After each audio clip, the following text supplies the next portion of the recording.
अस्सलाम वालेकुम अज़ीज़ तलबा। आज हम क्लास हफ्तम की जो है तारीख़ के अगले टॉपिक के साथ हाज़िर हुए हैं, जिसका नाम है मुग़लों का निज़ाम हुकूमत। इसमें हम देखेंगे मुग़लों का जो निज़ाम हुकूमत था वो कैसे चलता था। सबसे पहले देखते हैं मरकज़ी निज़ाम हुकूमत। उसमें 10 जो है वो अहलकार थे। सबसे पहले देखते हैं बादशाह। मुग़ल के निज़ाम में बादशाह को मरकज़ी हैसियत हासिल थी। वो इक़्तिदार का सर चश्मा समझा जाता था। ग़ुलाम महदूद इख्तियारात का मालिक था। इसके मुँह से निकले हुए अल्फाज कानून का दर्जा रखते थे। मुग़ल हुक्मरान बादशाह को अतिया इलाही के समझते थे। जमे के खुतबे में बादशाह का नाम पढ़ा जाता था और सिक्कों में भी इसका नाम मुनअक्किश किया जाता था, यानी कि छपा हुआ होता था। ये एक ज़ात और ख़ुद मुख्तियार होने की लामत समझा जाता था। आगे हमारे पास है वकील सल्तनत। वकील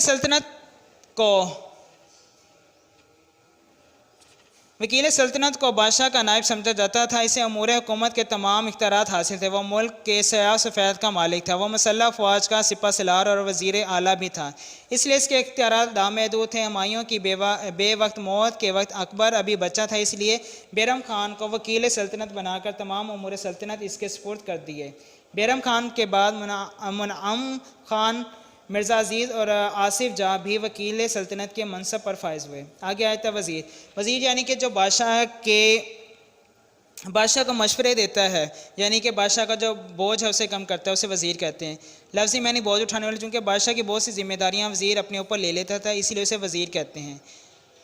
बाइख्तियार वज़ीर हुकूमत का तमाम काम संभाल लेता था। मुग़ल के अहद में अबुल फ़ज़ल, आसिफ जाह, अल्लामा असदुल्ला और असदुल्ला ख़ान जैसे बड़े बाइख्तियार और काबिल वज़ीर गुज़रे हैं। आगे आए थे हमारे पास दीवान।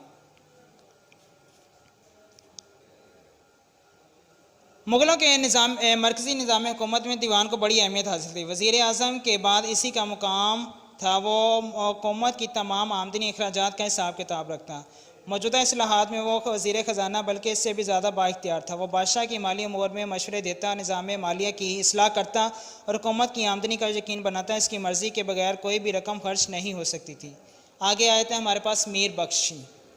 अकबर के वकील सल्तनत के इख्तियारात कम करने की गर्ज से मीर बख्शी का ओहदा कायम किया गया। वो फ़ौजी महकमे के सरबराह था। फ़ौजियों की तनख्वाहें अदा करना, भर्ती करना, फ़ौजियों और घोड़ों को बादशाह के सामने मुआयने के लिए पेश करना इसकी जिम्मेदारी थी।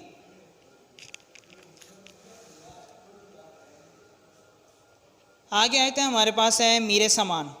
मीर समान का अहदा इस इंतज़ामी नौयत का था। सरकारी कारखानों को उनकी देखभाल, माली हिसाब किताब रखना, गोदामों की निगरानी करना उसकी ज़िम्मेदारी थी मीर समान की। तहवीलदार की निगरानी में ख़जाना और स्टोर्स हुआ करते थे। मीर समान के तहत दरोगे मुख्तलिफ़ शोबों के निगरान थे। वो कारीगरों से काम लेते, इनके काम की निगरानी किया करते थे। आगे आए थे हमारे पास सदरुल सदूर। मीर समान के बाद सदरुल सदूर का दर्जा था। हर सूबे में एक सदर होता था। तमाम सूबाई सदर मरकज़ी सदरुल सदूर के मातहत हुआ करता था। ये एक तरह से मजहबी अमूर का वज़ीर था। वो आलिम फ़ाज़िल होने के अलावा बड़ा मुत्तकी और परहेज़गार था। वो उलमा मुशागिर का नुमाइंदा या नकीब हुआ करता था। वह बादशाह व आवाम के दरमियान राब्ते का काम करता था। दीनी मदारस की निगरानी, उलमा मुशागिर तलबा के वज़ाइफ का तयन करना इसकी ज़िम्मेदारी था सदर सदूर के। आगे आया था काज़ी क़ज़्ज़ादा। अदलिया का सरबराह काज़ी क़ज़्ज़ादा कहलाता था। सुबह में इसके मातहत काजी काम करते थे। काजी के फ़राइज़ में मुकदमा का फ़ैसला करना, हल्फ़नामे तैयार करना, मरने वालों की वसीयत पर अमल करना, बेवागान के निकाहों में वली के फ़राइज़ अंजाम देना, शहादतें वसूल करना, लावारिस माली जायदाद की निगरानी करना, कैदियों का रिकॉर्ड रखना, नाबालिगों और ज़हनी तौर पर मफलूज लोगों की जायदाद की निगरानी करना शामिल था। काजी आमतौर पर शरीयत का आलिम और मुत्तकी परहेज़गार होता था, ताकि लोग इसके किरदार और नुक्ताचीनी ना कर सकें।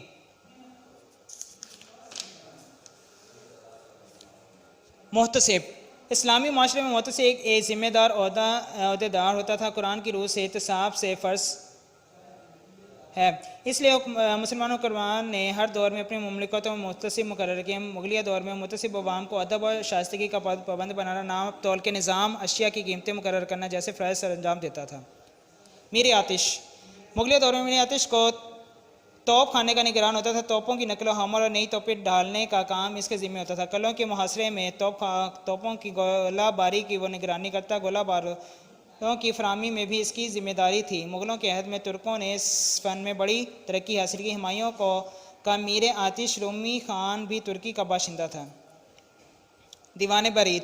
दीवान बरीद का कोई काम सरकारी डाक का लाना ले जाना, तमाम शाहराहों पर छोटे छोटे फासले पर डाक चौकियाँ कायम करना जहाँ तेज़ रफ्तार हर वक्त चाको चौबंद रहते थे। वो सरकारी डाक एक चौकी से दूसरी चौकी तक पहुँचाता है। डाक के ज़रिए से बादशाह को मुल्क और तूल से पुल पल की खबर मिलती रहती थी। निज़ाम जासूसी में भी डाक को बहुत अहमियत हासिल थी। टकसाल।